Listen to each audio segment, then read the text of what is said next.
Okay, everyone, I'm getting the week 8 video uploaded a bit early. I had a special request from a student asking since your work this week for week 8 is due on Friday on the 25th to get this to you a little bit early. So that is a good sign to me because that means that people are actually watching these things, which is important. I don't just do these for my health. I do them because they are useful to you. So welcome to week 8. Be looking for your week 7 work to be graded probably pretty quickly because the way that week 7 is designed is, you have less work so that you can be working on your week 8 assignments in your capstone project. Remember that all your assignments are due on day 5, which is Friday at midnight for this week. And that again is because as instructors, we have to submit final grades for you on Monday. So if I were to give you till Sunday at midnight and then Monday at 4 p.m. I had to turn in final grades, it doesn't give me very much time to grade your capstone projects, your biggest assignment of the class. So that's why they are due on Friday. It gives me the weekend to get your work in and graded, and that means you're done Friday. So this weekend, you're good to go. Okay, so we have lecture this week. This week's all about, getting out there, looking at space, where we look at kind of the suburban landscape and the urban landscape this week. And this week, of course, was about getting out there and going to a museum, applying these ideas you've been learning to actual work that you're seeing out in the world. So before you take your quiz, of course, for this week, be sure that you do your lecture material. There's no reading at this point. So very short list of vocabulary. It's a pretty quick lecture and I think kind of a cool one. We look at some kind of funky stuff in this lecture. Your artist of the week is Frida Kahlo. This is an enrichment activity. There are no questions due for this week.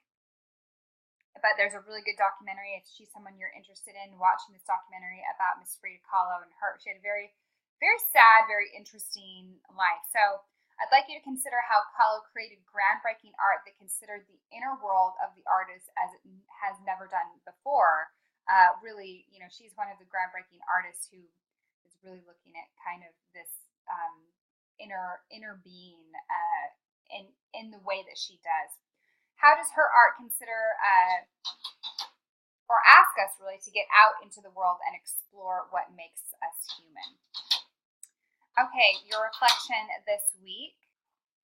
This is your final journal entry for the class, and we're doing a rewrite of that first week's journal entry, which was called What is Art? So I want you to go back and reread that and ask yourself if your opinion has changed since the beginning of the course. As if you were explaining the term to a person who has never heard it before. Again, so this is the same prompt. Explain the meaning of art and its purpose according to your own personal philosophy. Consider what qualifies as art and what may not. This is an opportunity to voice your open and honest perspective. I expect you to challenge your former assumptions that you may no longer agree with, or you may be affirming what you said. Also, you are to uphold and fortify any maintained presumptions with your newly educated opinion and knowledge base. Justify any previous opinions you still agree with using your newly acquired art education. And this I expect to be 1 to 2 pages in length. Okay, for your museum review here, make sure you download this PDF. This is all the instructions. And I've included for you here the rubric for you to look over, and this will show you how I'm going to grade this and break it down. So for example, there's 10 points possible for formatting and organization, 10 points for your works cited section, 5 points for your proof of attendance, 5 points for the art, including the artwork and proper citations, 10 points for your introduction, and then it gets into the bulk, the content of the paper. So documenting the experience is going to be broken up into 50 points. Your analysis of Panofsky is going to be 50 points, and then your conclusion is worth 10 points. So don't just skip over a conclusion, for example, and because then I'll have to rate you down here. If you've done even really well in these sections, but then don't give me a good conclusion to the paper, then that can be 10 points that you're possibly losing out on. So I think this is helpful because it shows you exactly what I'm going to be using to grade your capstone project. And then real quick, we'll go over the capstone project in a little more detail. This is your directions for submitting the assignment. You should probably be familiar with by now with TaskStream and how it works. This is something that's relatively new that we've been doing. So this is going to be just directions, and then you submit your critical assignment here. Okay, you have a quiz this week, of course, as always. Please note, for this quiz, you must complete your course evaluation prior to taking the quiz. You will be asked for proof of completion. So you can take a screenshot of the completion page or print it as a PDF and submit it as an attachment to the proper question. So you're getting points on your quiz just for doing your course eval. That's how important they are to us. We read them, we take them seriously, so make sure that you take your time doing that. Okay. So quiz and journal entry, and then capstone project. So again, make sure you download this PDF. And we're doing our museum review, as you know by far. This is a 5-page, double-spaced, 12-point font paper. That's 5 pages of text, right? Not 3 pages of text with 2 large images and some works cited and a title page, right? I'm looking for 5 good, solid pages of actual text here.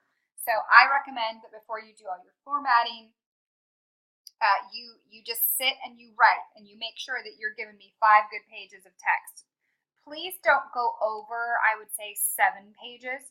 Sometimes it's hard for students to actually pull back and make every word count and edit. This is a skill to learn that, don't just write more because you think it'll give you a better grade.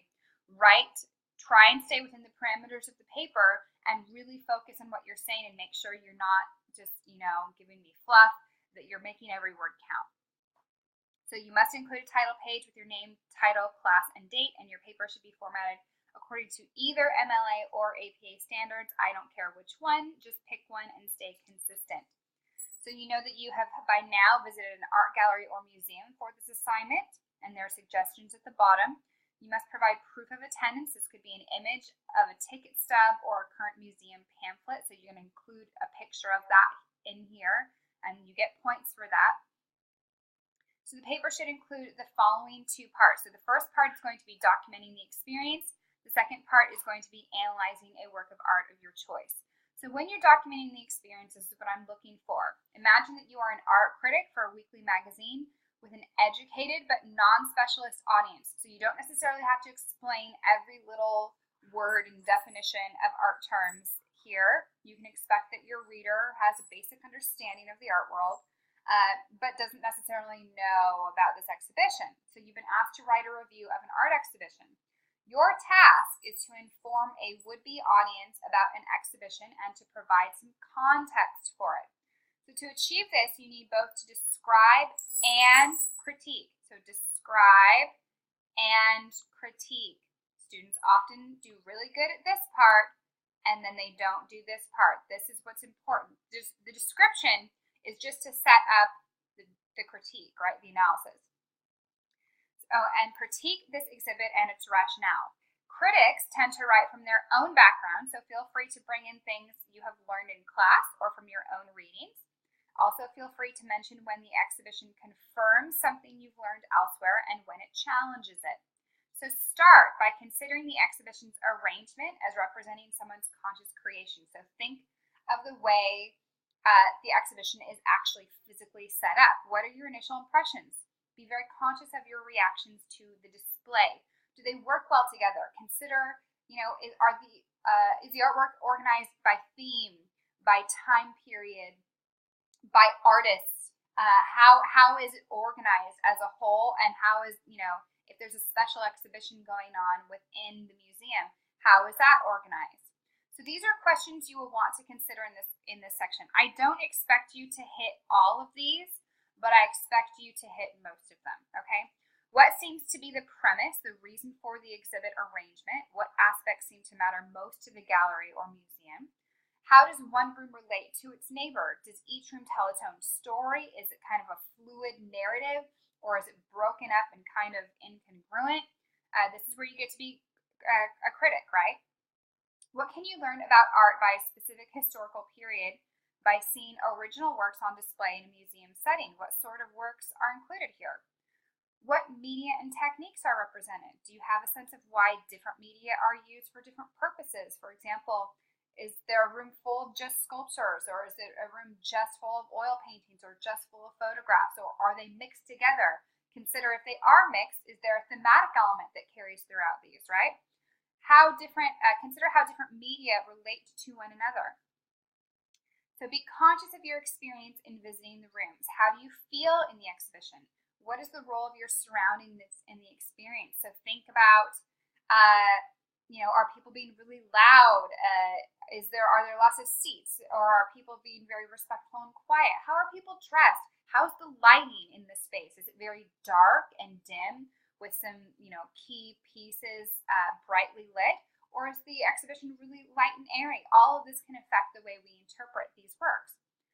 Is learning an important part of the museum experience? How did you learn here? How would you evaluate the labels?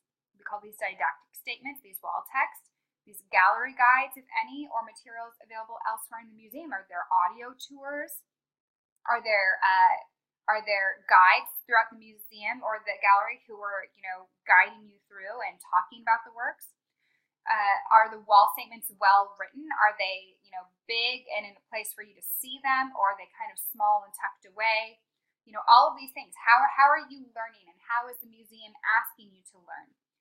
Do these represent the best way to provide this information? So again, this is where we get to critique.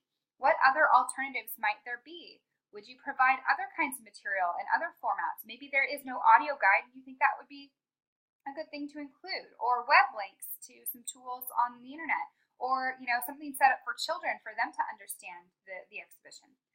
Does the museum or exhibition present a specific worldview?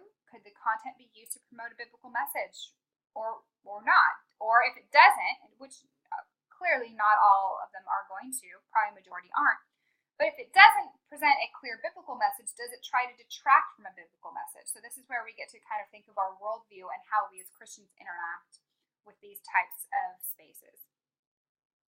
Okay, so that is the first part. And then in your second part, and again, I don't expect you to hit all of these, but these are the ideas that I want you to really be thinking about, and you can kind of pick and choose what you think is the most important to discuss in this section. Okay, in your second part, you're going to explore and analyze a work of art of your choice. So we're going to practice using Panofsky again. So select one work of art that you find particularly interesting and include the following. Panofsky's 3 levels of meaning. So your analysis of the artwork should cover the primary level. What do you see? What is the content of the work? This is that what, remember? So this is where you can even do a little formal analysis, either here or in the conventional level. That conventional level is the who, the when, the where. Include a formal analysis of the artwork. Describe color, line, space, texture. You must use a minimum of 5 unique elements of design in this section, okay? How is the artist using these elements to convey an emotional response? In that intrinsic level, this should be the longest of those 3. This is the why. This level will require you to do some outside research. So when you go home, you're going to have to look into this. So it might be a good idea to pick something, again, that's well known, that's a bit iconic, or that you're going to be able to find some research on. So why did the artist create this work? What were they trying to accomplish? Are there any historic, social, political, personal circumstances that influenced its creation? Further consider the worldview of the artist and how this work could or could not be used to inform a Christian perspective. Again, just because it may not be a quote-unquote Christian artwork or have Christian subject matter, is the message behind it congruent or incongruent with the gospel message? Please include 2 unique sources for this research. The museum's website may have information on this piece. You may not use Wikipedia here. Wikipedia is not a good, responsible, respectable source we want to be using. As a rule of thumb, museum and academic university websites are appropriate. If it is not an academic site, be sure there is an author's name present as well as citations. You need to know where they're getting their information. So, example, the Met Museum site on Vincent van Gogh. So I've given you the link here so you can take a look at this. So this is from the Met Museum, the Metropolitan Museum of Art in New York City. We know that what they're going to be writing is going to be from good sources, that they're using good research, and they've got all their citations, they've got further reading. This is a good source. However, VanGoghGallery.com is not. We don't know who wrote this. We don't know where they're getting their information. There's no author present. There is a copyright, which is, I guess, interesting. But there's no way of knowing where this information is coming from. So this is why I think it's much more important for you to be using these good quality sources than just Googling something and because students have given information sometimes from websites like this that has been wrong, and I've had to correct them on that. And it's not necessarily their fault. They're trying to do good research, but this is part of learning good research skills, is using good primary sources. Okay. Include an image of your chosen artwork. It's amazing how many times students just forget to put the actual work in that they're writing about. This could either be a photograph you take yourself or from an appropriate online source. Your image must include a proper citation. You should know how to do this by now. Artist's name, name of artwork, date created, medium, and source. The source is the full web address if using an online source. Don't just copy and paste a citation from a website and then put it in, because a lot of times it'll have all the dimensions and where it's located and all the stuff that I don't want. I want you to just do it exactly as I've outlined it here.